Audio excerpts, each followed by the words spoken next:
They declared you extinct. I was there, Senator Vix of the Krellin Dominion, sitting in that gleaming assembly hall when High Chancellor Morvik stamped the documentation with 6 of his primary appendages. Official. Binding. Humanity. Extinct. Victim of the Cascade War. Erased from the galactic census, their planets marked as salvage zones. 300 cycles had passed since anyone reported contact. The debate lasted 4 minutes. 4 minutes to wipe an entire species from existence. Bureaucracy. Am I right? I voted abstain, for what it's worth. Not because I cared particularly about humans, I'd never met one, but because Morvik's smug face flaps irritated me. He had that look, you know, the one that says I'm historically significant and you're furniture. So I didn't give him the satisfaction. The vote passed. Humanity gone. We moved on to agriculture subsidies. That was morning session. By afternoon she walked in. Let me set the scene properly. The Galactic Senate Chamber, pride of the Concord, jewel of civilization, blah blah blah, is essentially a massive circular theater with enough seating for 2,000 representatives from 400 species. The architecture screams we're important. All vaulted ceilings and ambient lighting that makes everyone look vaguely heroic. There's this enormous central floor where speakers present, surrounded by ascending tiers of seats that create what the designers call an amphitheater of unity.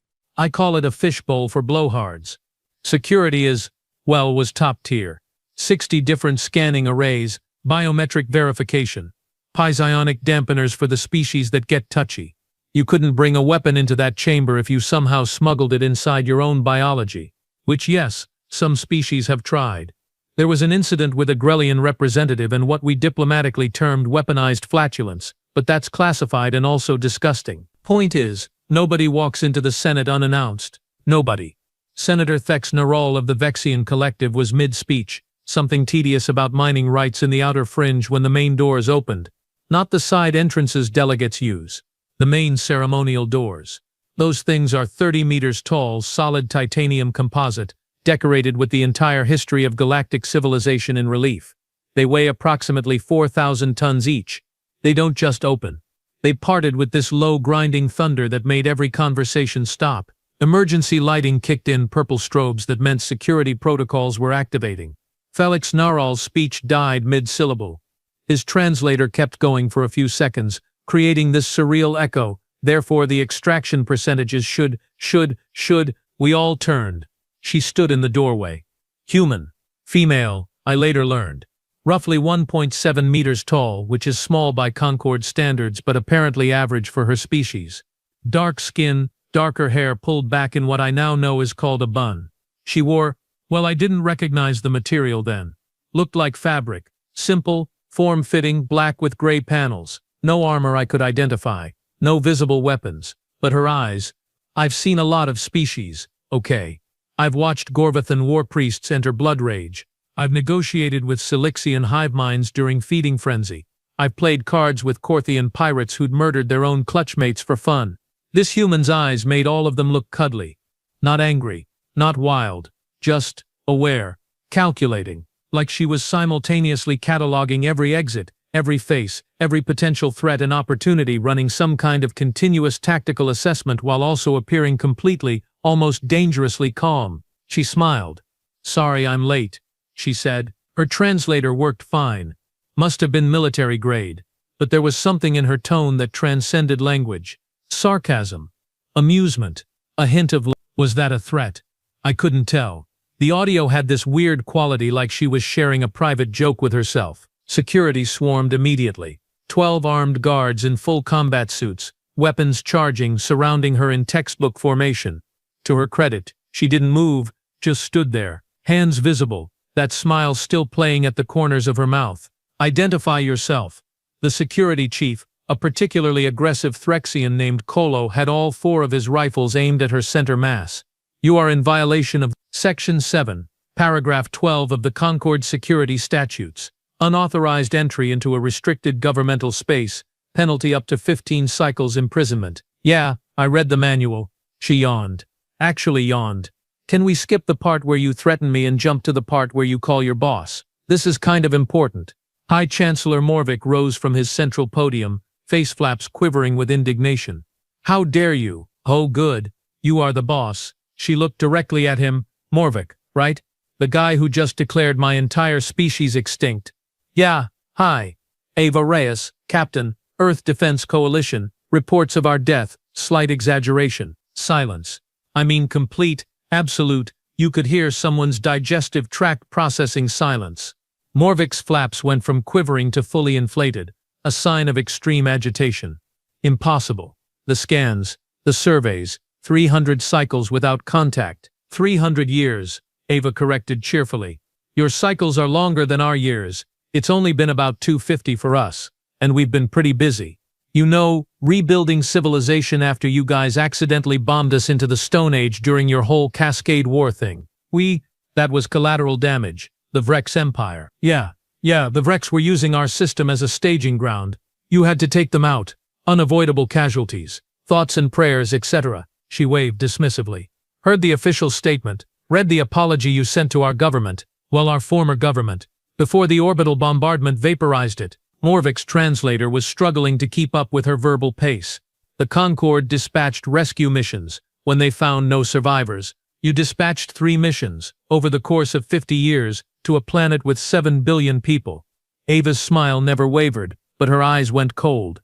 Know what happens when you scatter scared, traumatized survivors across a radioactive wasteland and then check back once a generation? They go underground. Literally. We dug deep, got creative, survived. She took a step forward. Every weapon in the room tracked her movement. But here's the thing about humans, Chancellor. We're kind of stubborn. Bit of a flaw, really. Someone drops fusion bombs on our heads. We don't just cease to exist. We get mad. We rebuild. We adapt. And eventually, another step. Security was shouting, but nobody fired. I think they were too shocked.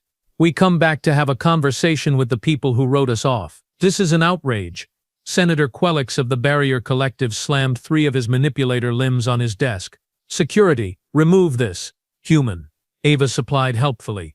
The word you're looking for is human. I know we're supposedly extinct awkward.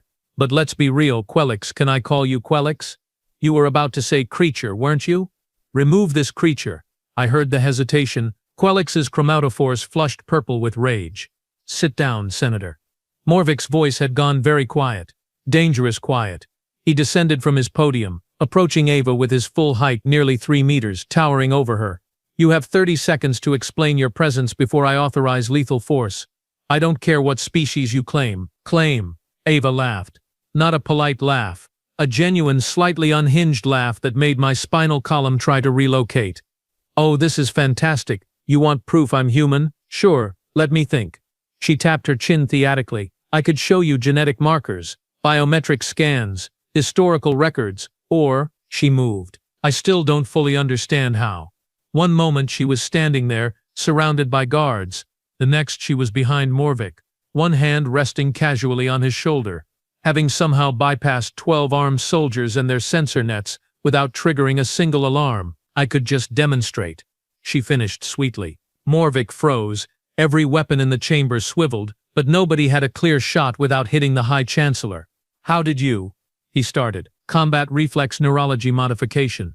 Gene sequence 47 alpha, part of the Human Defense Initiative circa year 205 post-bombardment. She patted his shoulder like they were old friends. We had to get creative when we realized the galaxy was full of species that could kill us without trying. Turns out, when you're fighting for survival against the remnants of Vrex war machines and the local wildlife that mutated into nightmare fuel thanks to all that radiation, you evolve fast. Genetically engineered fast. Technically, but who's counting? She released him and stepped back, hands raised in mock surrender as she walked calmly back to her original position. See, that's the thing about declaring a species extinct without checking thoroughly. Sometimes they survive. Sometimes they spend 2.5 centuries clawing their way back from the brink. Sometimes they develop tech you've never seen because they had to rebuild science from scratch with limited resources and unlimited motivation. And sometimes, she smiled again, that same terrible smile. They get really, really good at not being found until they're ready to be found.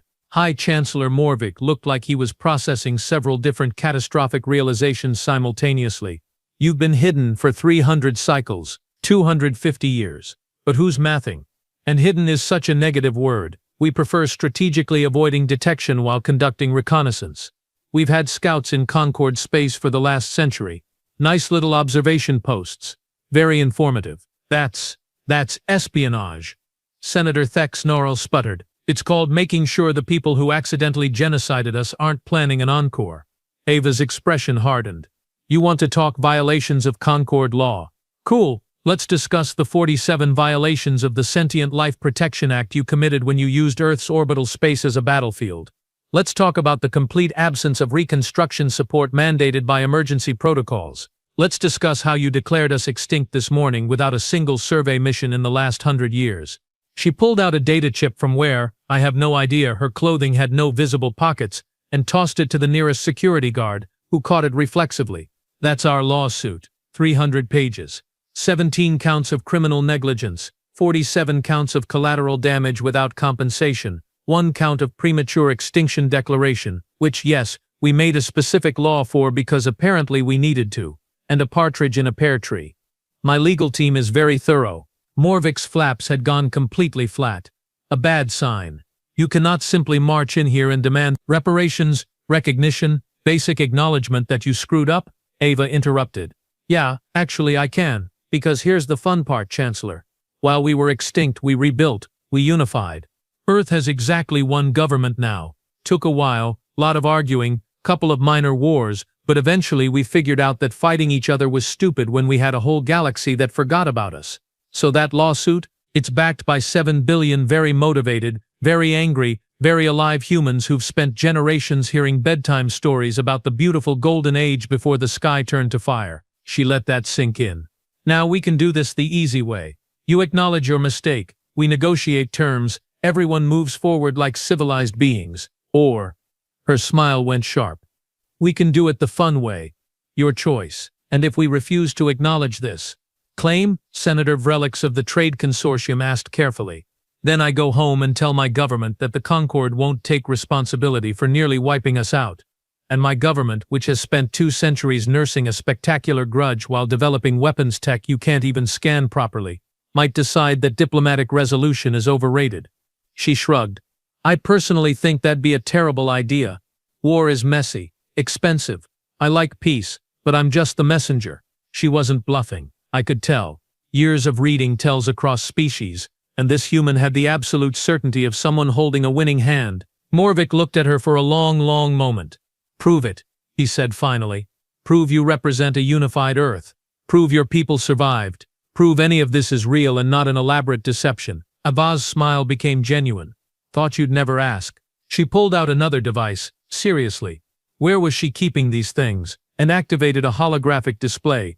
The image materialized above the Senate floor. Earth. Blue. Green. White clouds. Continents. I vaguely recognized from old star charts. But different. Massive structures dotted the surface.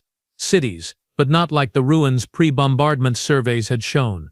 These were new, advanced, and in orbit. Holy void, I whispered. 3 dozen warships.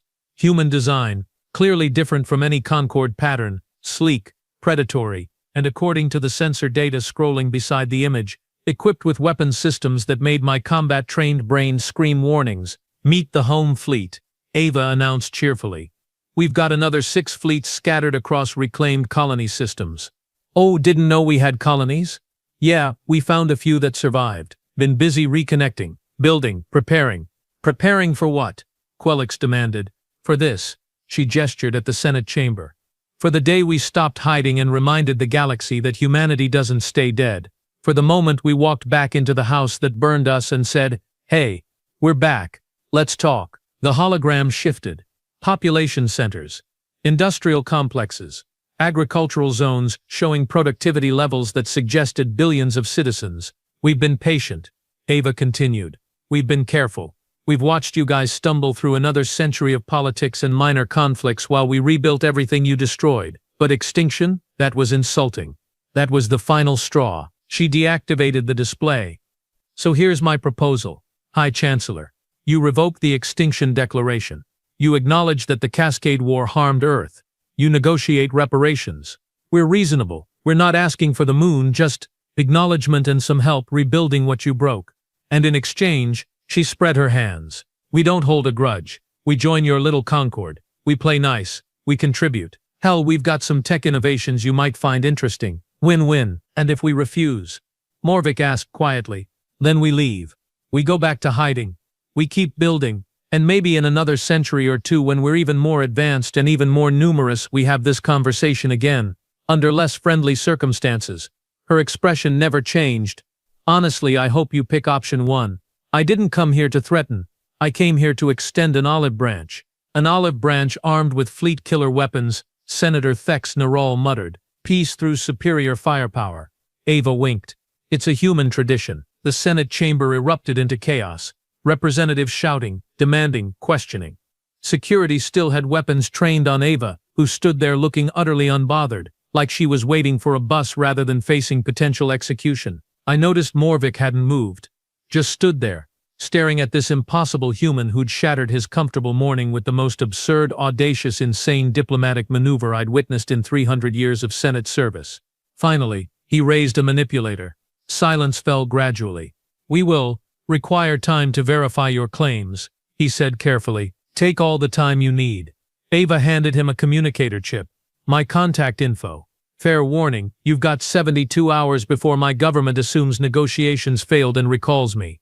After that, well, your call. You're giving us an ultimatum. I'm giving you a deadline. There's a difference. She turned toward the exit. Oh, and Chancellor? When your verification teams scan Earth, and I know you're going to, maybe don't send warships.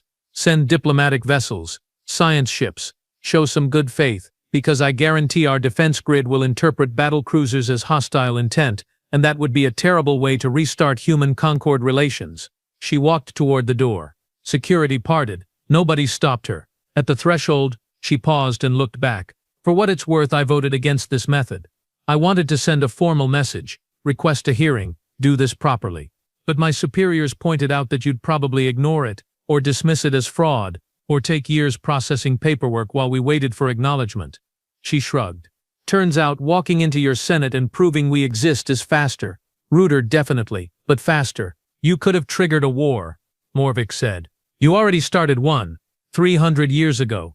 I'm just here to negotiate the peace treaty. And with that, Captain Ava Reyes, representative of a supposedly extinct species, walked out of the Galactic Senate chamber, leaving behind the most spectacular diplomatic incident in Concord history. I sat there, appendages numb, watching the chaos unfold. They declared humanity extinct. Then, one human walked in and declared us idiots. Honestly, fair. The 72 hours that followed Ava Reyes's grand entrance were, without exaggeration, the most chaotic period in Concord history since the Cascade War itself, and I had a front-row seat to all of it. See, High Chancellor Morvik did something unexpected. Instead of forming the usual committee which would have debated for 6 months before sending a strongly worded letter, he created an emergency verification task force. And because the universe has a sense of humor, he appointed me to lead it.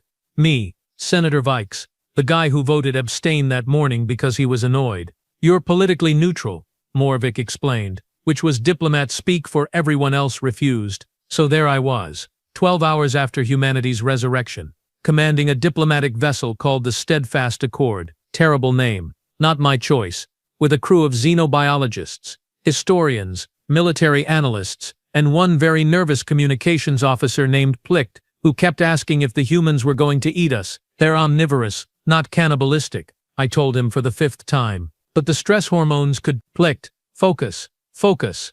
We dropped out of hyperspace at the edge of Earth's solar system. Standard protocol. Far enough to avoid being threatening, close enough to scan, except we immediately picked up 17 targeting locks. Defensive satellites, our tactical officer reported, mandibles clicking nervously. Military grade, they're actually very sophisticated. Reactive armor plating, distributed power cores, adaptive shielding that's reconfiguring to counter our sensor frequencies as we scan them. Are they going to shoot us? Plicht squeaked. Only if we're stupid, I muttered. Broadcast our diplomatic credentials, all frequencies. Make it very, very clear we're not hostile. The response came 30 seconds later. Audio only. A different human voice, male, with an accent my translator struggled to place. Unidentified Concord vessel. This is Earth Defense Station Prometheus. State your business or turn around. You've got 60 seconds. Direct, no pleasantries. I liked it. This is Senator Vikes of the Krellin Dominion, leading a diplomatic verification mission authorized by High Chancellor Morvik. We're here to confirm Captain Reyes's claims and establish preliminary contact. Pause. Longer than I expected. Stand by. 3 minutes passed. Our sensors showed activity on the planet's surface. Communications traffic spiking, energy signatures mobilizing. They were consulting someone. Multiple someones. Probably. Finally, you're cleared for approach to orbital coordinates being transmitted now. Follow the navigation beacons exactly. Deviate, and our defense grid interprets it as hostile action. Questions? None, I said quickly. Oh, and Senator. Welcome to Earth. Try not to start a war. The channel closed. Pike looked like he wanted to molt from stress. The navigation beacons led us to a position above Earth's northern hemisphere, where we got our first real look at what humanity had built. By the void, our science officer whispered.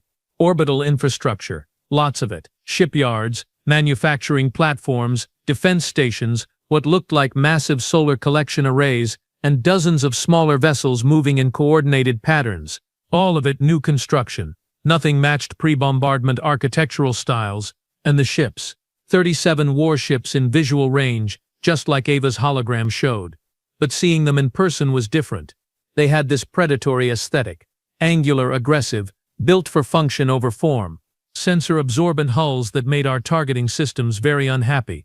Weapon ports that our tactical officer couldn't fully classify. Those forward arrays, I think they're kinetic accelerators. But the power requirements would be. She trailed off, recalculating. Impossible? I suggested. Theoretically, yes. Practically, they're right there. So apparently I need new theories.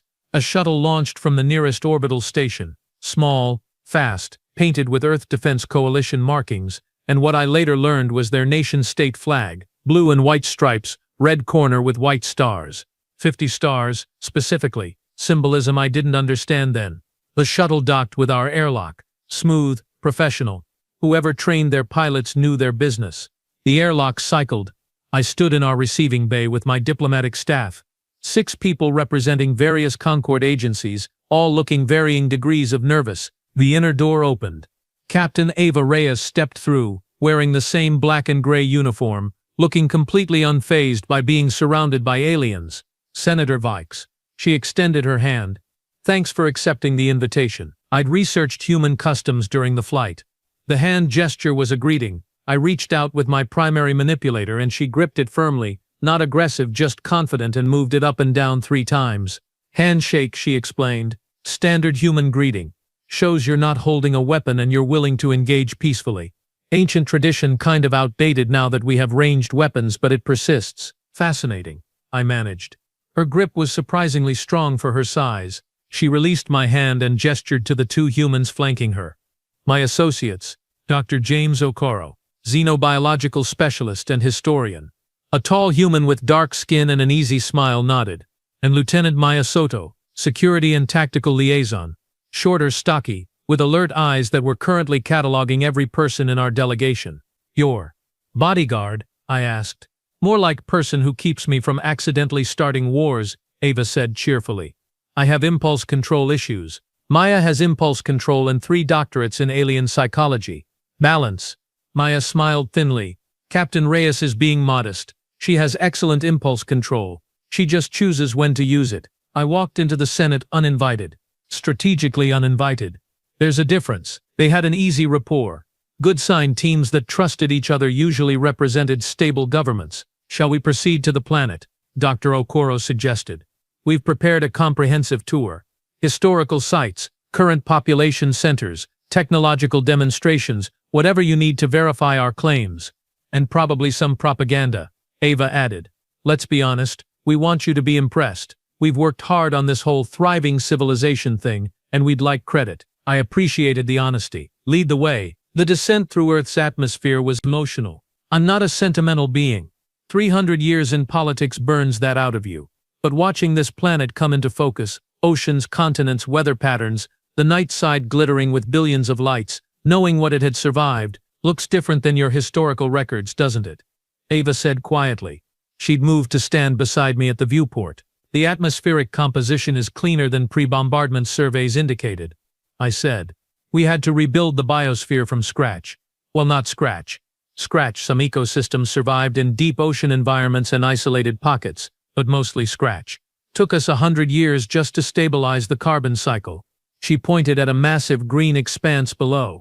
That's the Amazon reclamation zone. Used to be jungle, then it was wasteland, now it's jungle again. We're pretty proud of it. How did you with radiation levels that high? Gene-modded organisms, bacteria that eat radioactive isotopes, plants that hyperaccumulate heavy metals, fungi networks that sequester toxins, plus about 80 years of very dedicated environmental engineering. She smiled. Turns out, when you poison your own planet, you get really motivated to fix it. Even if technically someone else did the poisoning. The shuttle landed at what Dr. Okoro called New Geneva, a sprawling city of maybe 5 million inhabitants, built in the crater of what used to be Old Geneva before a Vrex fusion bomb vaporized it. Symbolic location. They'd literally built their new capital on the grave of the old world. We exited the shuttle into a receiving plaza surrounded by buildings that mixed architectural styles in ways that suggested rapid construction and cultural blending.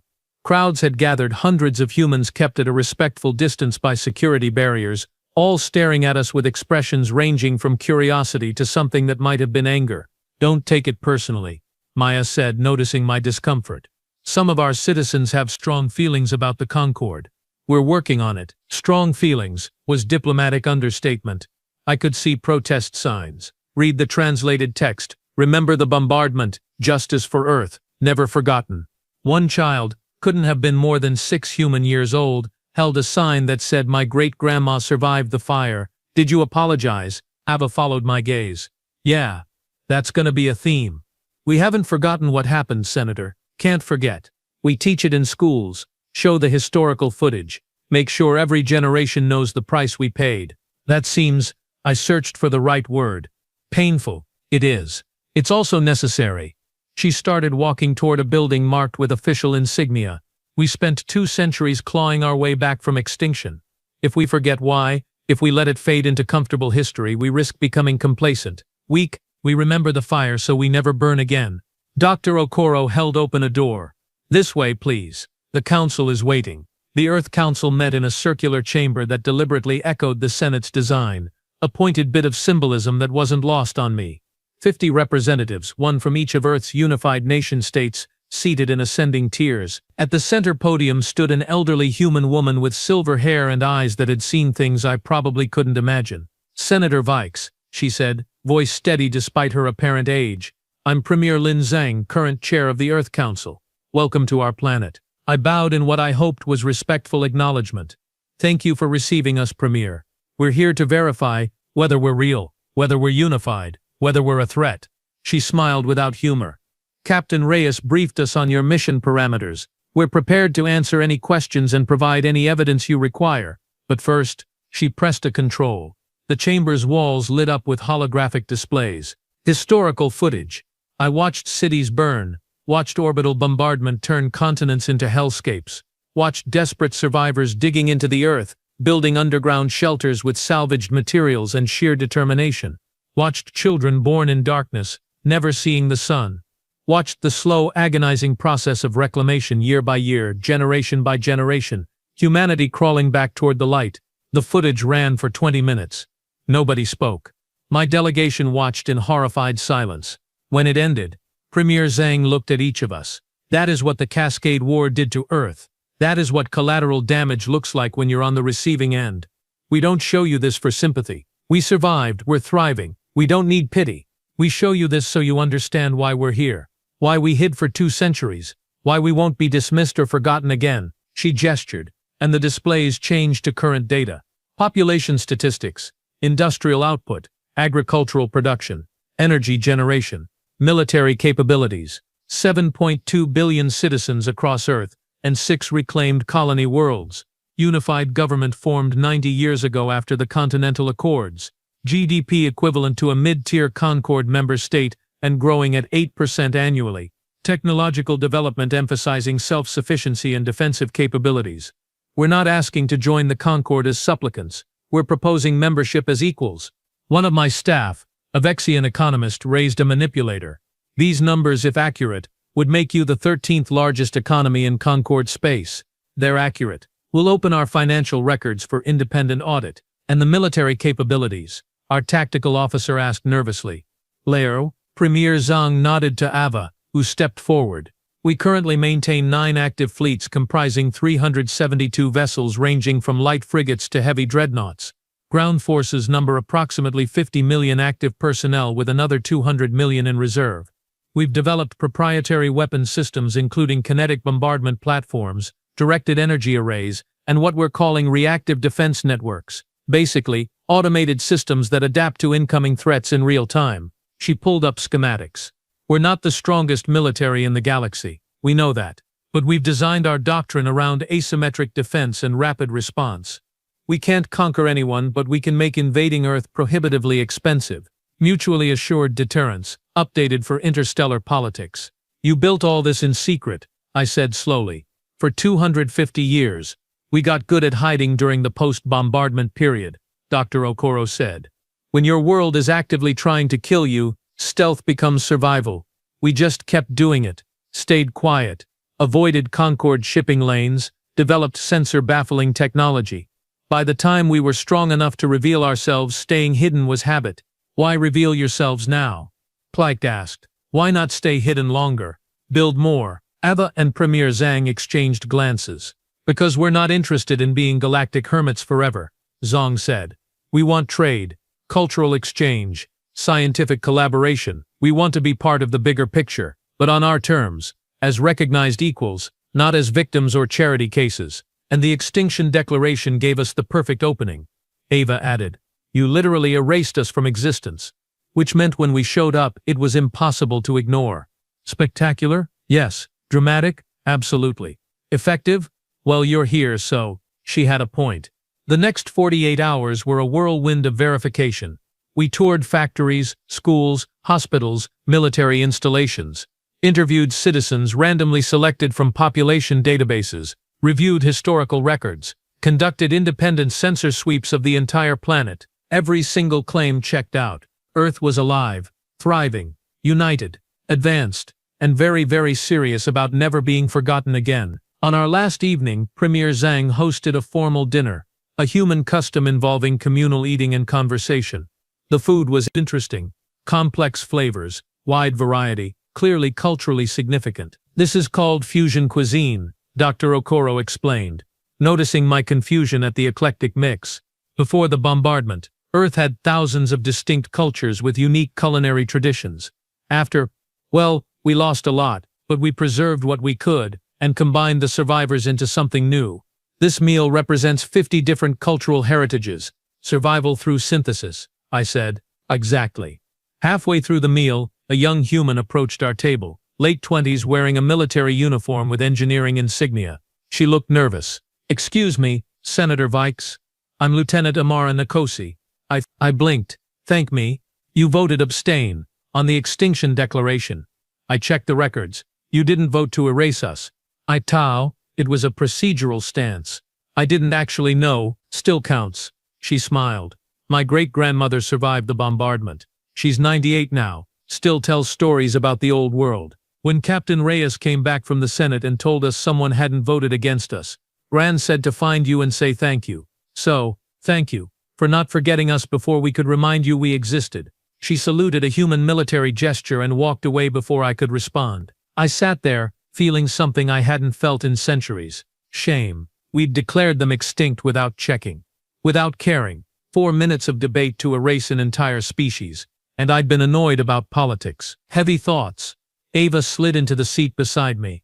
We failed you, I said quietly. The Concorde, we destroyed your world and then forgot about you. It's inexcusable. Yeah, she didn't sugarcoat it. It kind of is. But here's the thing, Senator. We're not interested in revenge. We're angry, sure. We'll probably be angry for a few more generations, but we want justice, not bloodshed. We want recognition, not war. We want the galaxy to look at Earth and say they survived, they rebuilt, they matter. She looked at me directly. Can you help us with that? I thought about the footage. The survivors. The children born in darkness who'd built cities in the light.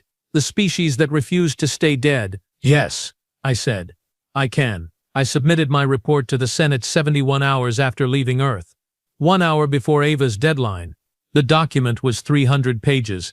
Comprehensive, verified, undeniable. Conclusion: humanity survived, humanity unified, Humanity deserves Concord membership and reparations for damages sustained during the Cascade War. Recommendation: accept their terms, acknowledge our failures, move forward as partners. The Senate debated for 6 hours. Then they voted. Unanimous approval.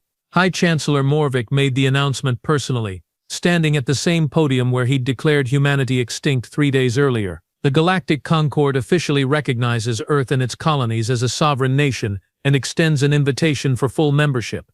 We acknowledge the harm caused during the Cascade War and commit to negotiating appropriate reparations.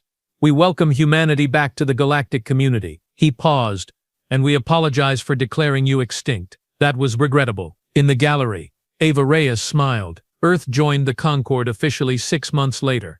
The ratification ceremony was held in New Geneva, with representatives from all 400 member species in attendance. I stood in that crowd and watched Premier Zhang and High Chancellor Morvick sign the accession treaty. Watched Ava Reyes, newly promoted to ambassador, receive Earth's official Concord credentials. Watched humanity officially return from the dead. Lieutenant Kosi's great-grandmother was there, in a wheelchair, holding a small sign that read, "I lived to see this." She was crying. A lot of the humans were crying, actually. Happy tears, I learned. Tears of relief and vindication and hope. As the ceremony concluded, Ava caught my eye across the crowd and mouthed 2 words. "Thank you." I nodded. Because what else could I do? They'd declared humanity extinct. Then one human walked into our Senate and proved that extinction is just another problem to solve when you're stubborn enough. And honestly, the galaxy is better for it. 5 years later, Earth's representative to the Concord Science Council proposed a collaborative project, a memorial station at the site of the Cascade War's worst battles, a place to remember all species lost or harmed in that conflict. Not just humans, everyone. Because grief isn't a competition, Ambassador Reyes explained during the proposal hearing. Everyone suffered. Everyone deserves to be remembered. The station was approved unanimously. They named it Phoenix. Seemed appropriate. Species that rise from ashes deserve monuments. Even if they're annoying about it, especially if they're annoying about it. What would you do if humanity was declared extinct while you were still alive? Drop your thoughts below. If you enjoyed this story of human resilience and diplomatic chaos, smash that like button and subscribe for more epic HFY tales. Which scene was your favorite? Comment no. New stories drop every day. Don't miss humanity's next incredible comeback.